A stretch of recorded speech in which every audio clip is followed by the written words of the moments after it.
આપણે શું માંગી લેવું છે? તૈયારી જ રાખવાની. મેં તો માંગી લીધું છે ને રોજ જ સવાર પડે ને રાત પડે તો હું કહીને જ કહું જઉં છું કે આવતા જન્મે વૃંદાવનમાં મને જન્મ આપજે, પુરુષ તરીકે આપજે, બ્રાહ્મણના ઘરે આપજે જન્મ, અને એવા બ્રાહ્મણના ઘરે જન્મ આપજે કે જે શુદ્ધ હોય બ્રાહ્મણ. હું કથાકાર બનું ને એવી કથાકાર બનું કે આખા દુનિયામાં તારા નામની જય જયકાર કરું. ભલે હું લગ્ન કરું ના કરું, ભલે મારા ઘરે દીકરા દીકરી ન હોય, પણ હું એવી બ્રાહ્મણ બનું કે વેદની ઋચાઓ સાથે હું ભાગવતજીનું ગુણગાન કરીને તારા નામની જય જયકાર કરું. મારે સ્વર્ગ નથી જોઈતું, મારે તારી સાથે ગૌલોકમાં તારા ચરણોમાં નથી રહેવું, મારે પૃથ્વી પર જ રહેવું છે. હું વારે વારે બ્રાહ્મણ થઈને પુત્ર બનીને જન્મું, દીકરી બનીને ના જન્મું, કારણ કે દીકરીઓની મર્યાદા છે.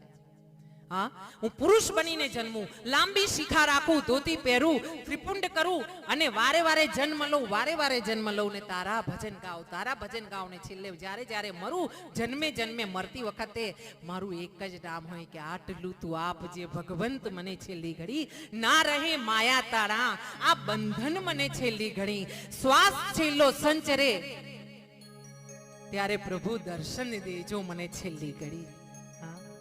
હે ગોવિંદ, જ્યારે પણ મરણ સૈયા પર પડું ને ત્યારે મારી આંખો બંધ થાય, મારી જીહવા લાચાર બને તારું નામ લેવા માટે ને ત્યારે મારી આંખોના પુતલીના પડદા ઉપર તારું મંદ મંદ હાસ્ય કરતું મુખડું દેખાય, તારા બે નેત્રો ને તારા વાકુડિયા વાળ વાળો તું મોરલી ધારણ કરીને મને કે ચાલ ગાયત્રી લેવા આવ્યો છું. હા, અને મેં એને કીધું છે, મેને વારંવાર કીધું છે કે જો કોઈને બીજાને મોકલશે તો હું નહીં આવું, હું તો અહીંયા અડ્ડો જમાઈને જ રહીશ.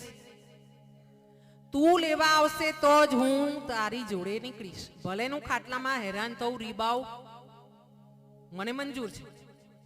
પણ જો તું લેવા નહીં આવે ને તો આપણે તો બંદા ગાડીમાં નહીં બેસીએ, આ મેં કહી દીધું છે ને. એના માટે જે તૈયારીઓ લાયકાત જોઈતી હોય તે મને લાયક બનાવો, હું તૈયાર છું. હા, એટલે તમે લોકો વિચારી લેજો તમારે શું શું જોઈએ છે. દીકરાંતા દીકરો, ગાડી, બંગલા, વાડી મંગાઈ, જે માંગવું હોય તે માંગી લેવાનું. અહીંયા મારા